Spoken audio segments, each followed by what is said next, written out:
नमस्कार, मैं प्रिया और आप देख रहे हैं आई भारत न्यूज। बिहार में विधानसभा के चुनाव होने वाले हैं और इसको लेकर लगभग सभी राजनीतिक पार्टियां अपनी तैयारी शुरू कर चुकी है। बीजेपी ने भी चुनाव का बिगुल फूंक दिया है। लगातार बैठक पर बैठकें हो रही हैं। आज बिहार प्रदेश कार्य समिति की दूसरे दिन लगातार बैठक हुई। बैठक को संबोधित करते हुए बीजेपी के राष्ट्रीय अध्यक्ष जेपी नड्डा ने बिहार में एनडीए की जीत की दावेदारी पेश कर दी। साथ ही उन्होंने स्पष्ट तौर पर कह दिया कि इस बार विधानसभा चुनाव में इस बार भी बीजेपी, लोजपा और जदयू मिलकर चुनाव लड़ेगी। उन्होंने साफ साफ कहा कि जब भी ये तीनों पार्टी मिलकर चुनाव मैदान में उतरती है तो ये तिकड़ी कमाल करती है और इस बार भी विधानसभा के चुनाव में ये तिकड़ी कमाल करेगी। बिहार में एक बार फिर से कमल खिलेगा। आपको बता दें कि बीते दिनों जिस तरह जदयू और लोजपा के बीच तनातनी चल रही थी, चिराग पासवान लगातार नीतीश कुमार पर हमलावर हो रहे थे, उसको देखते हुए कई तरह की कयास और अटकलें लगाई जा रही थी। लेकिन बीजेपी अध्यक्ष जेपी नड्डा ने आज स्पष्ट तौर पर कह दिया कि बिहार विधानसभा का चुनाव ये तीनों पार्टियां मिलकर लड़ेगी और मुख्यमंत्री नीतीश कुमार के नेतृत्व में लड़ेगी। क्या कुछ कहा जेपी नड्डा ने, आइए आपको सुनाते हैं। कार्यकर्ताओं से मेरा निवेदन है कि आपको इसमें वैल्यू एडिशन करना पड़ेगा। आपको अपनी ताकत को निहार करके अपने को ही सिर्फ जीत हासिल नहीं करानी पड़ेगी, अपने सहयोगी दलों को भी आपको जीत हासिल करानी पड़ेगी। इस तरीके से हमको इस मानसिकता के साथ पूरी ताकत नीचे लगानी है। मैं पीछे आपके साथ जब वर्चुअल रैली में मिला था तो मैंने कहा था कि भारतीय जनता पार्टी सिर्फ उन्हीं सीटों की लड़ाई नहीं लड़ेगी जहां भारतीय जनता पार्टी ने लड़ना है।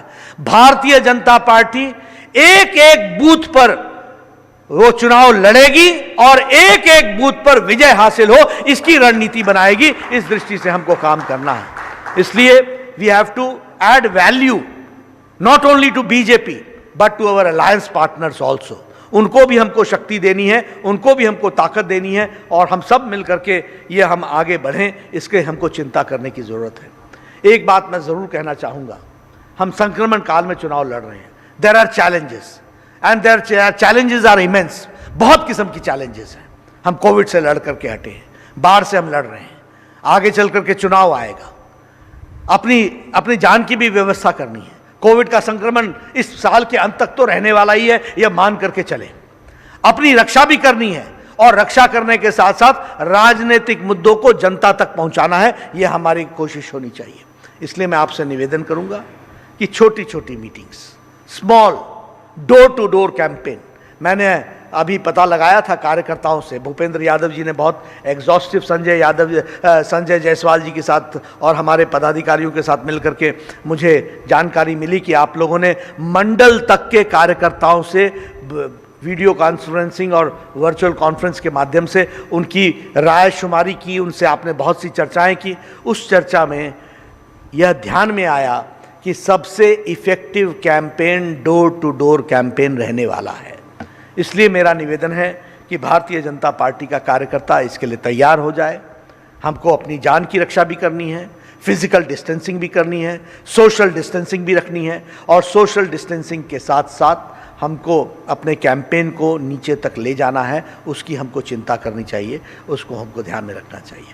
उसी के साथ साथ समाज के सभी वर्गों को हमको टच करना है, सभी लोगों को, हमारे युवा, हमारे महिला वर्ग, हमारे दलित भाई, हमारे पिछड़ा समाज से जुड़े हुए लोग, हमारे अति पिछड़ा समाज से जुड़े हुए लोग, सब तक हमको दस्तक देना है और हमको मोदी जी का संदेश भी पहुंचाना है, भारत सरकार का संदेश भी पहुंचाना है और एनडीए के द्वारा किए गए कार्य, नीतीश जी के द्वारा किए गए कार्य बिहार में जो हुए हैं उसको भी नीचे तक ले जाना है। इस बात को हमको पूरा करना है। इसकी योजना आप लोगों ने बनाई है। मैं अगले सप्ताह में, वैसे तो मैं इसी 29 तारीख को आने वाला था, लेकिन मुझे पता चला कि लॉकडाउन है और लॉकडाउन आपके यहाँ 6 तारीख तक है, तो 6 तारीख के बाद मैं ज़रूर आने वाला हूँ।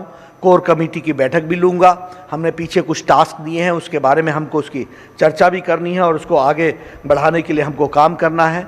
हम जानते हैं कि प्रधानमंत्री जी पीछे जब आए थे तो उन्होंने बहुत से पैकेजेस आपको दिए हैं और उस पैकेज के माध्यम से विकास के दृष्टि से वहाँ पर काफ़ी काम हुए हैं।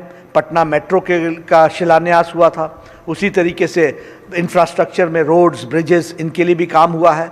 और मुझे इस बात की खुशी भी है कि इस कोविड के संक्रमण में all India institute of medical sciences Patna ने अच्छा काम किया है, उसके लिए भी मैं आपको बधाई देता हूं कि वह भी केंद्र सरकार की सौगात थी जिसके कारण से हो पाया है।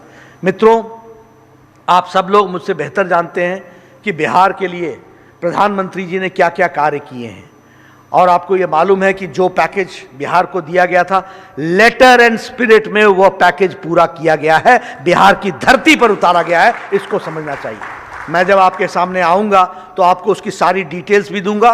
डिटेल संजय जायसवाल जी के पास हैं, वो सारी की सारी प्रेस कॉन्फ्रेंस में भी रखनी चाहिए, लोगों को बताना भी चाहिए और लोगों को उसके बारे में जानकारी देनी चाहिए। मैं आज के इस खुशनुमा माहौल में जब आप लोग अग्नि चुनाव की लड़ाई की तैयारी कर रहे हैं तो मैं विपक्ष पर कोई कटाक्ष करूं, इसकी कोई ज़रूरत नहीं है।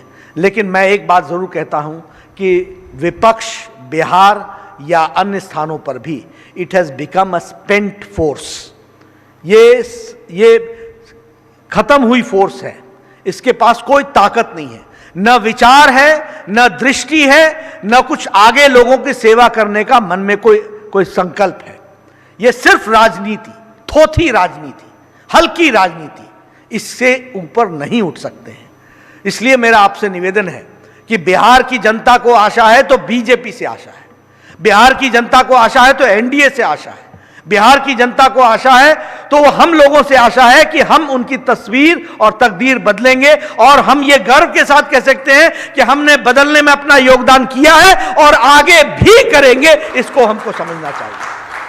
इसलिए मैं आप सबसे ये निवेदन करना चाहता हूं, आप बदलाव के वाहक हैं, you are the ambassadors of change. आप बदलाव के अग्रदूत हैं, आपने बदलना है।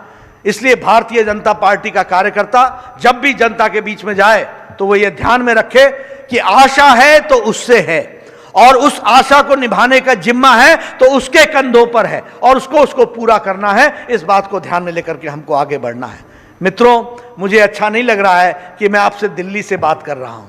मैं आपके चेहरे जरूर देख रहा हूं, सबके चेहरे स्क्रीन पर आ रहे हैं समय समय पर, मैं देख रहा हूं, लेकिन जो आपसे मिल करके हमको गर्मजोशी मिलती उसका अंदाज ही कुछ और होता। लेकिन ठीक है, अगले से अगले सप्ताह मैं आपके बीच में आऊंगा और आपसे मिलूंगा। लेकिन तब तक मेरा आपसे निवेदन है कि आप संजय जायसवाल जी के निवेदन में नेतृत्व में और पार्टी के सभी लोगों के साथ जो योजनाएं बनी हैं, उस योजनाओं को मैं यहाँ पर खुलासा नहीं करना चाहता, लेकिन आप सब जानते हैं वह लेटर एंड स्पिरिट में इंप्लीमेंट होना चाहिए, उसको पूरा का पूरा होना चाहिए, और भारतीय जनता पार्टी एनडीए बिहार में यशस्वी हो, इस बात को हमको चिंता करनी है। नीतीश जी के नेतृत्व में हम अगले चुनाव में जा रहे हैं, हम सबको पूरी ताकत के साथ लगना है, और मोदी जी के द्वारा दिए गए भारत को जो मुख्य धारा में लाने के लिए योजनाएं हैं उनको भी जनता तक पहुंचाना है। यही मेरा आपसे निवेदन है। आप सब लोग, मैं जानता हूं बिहार का कार्यकर्ता कितना परिश्रमी है, कितनी मेहनत करता है, और वो विचार से लोगों को प्रेरणा देता है।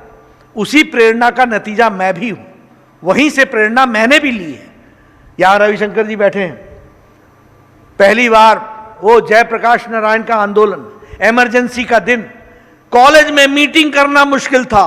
उन दिनों में रविशंकर जी को हम बुलाया करते थे, सुशील जी जब जेल से आए थे तो उनको बुलाया करते थे, और हम लोग गुपचुप से मीटिंग किया करते थे। उस मीटिंग के बाद रेड हुआ करती थी, क्लासेस को अरेस्ट किया जाता था। उन समय भी हमको अगर प्रेरणा दी और इस विचार को आगे बढ़ाने का मौका दिया तो वो बिहार की धरती ने दिया है। अगर हम लोग इस प्रेरणा से आगे बढ़े हैं तो मैं ये चाहूंगा कि बिहार की धरती फिर से कमल खिले, भारतीय जनता पार्टी आगे आए और पूरी ताकत के साथ हम बिहार की सेवा में फिर से जुटे। यही मेरा निवेदन है। इस संकल्प के साथ हम आगे बढ़ेंगे। आपने मेरी बात सुनी, आपका बहुत बहुत धन्यवाद। जय भारत, जय बिहार।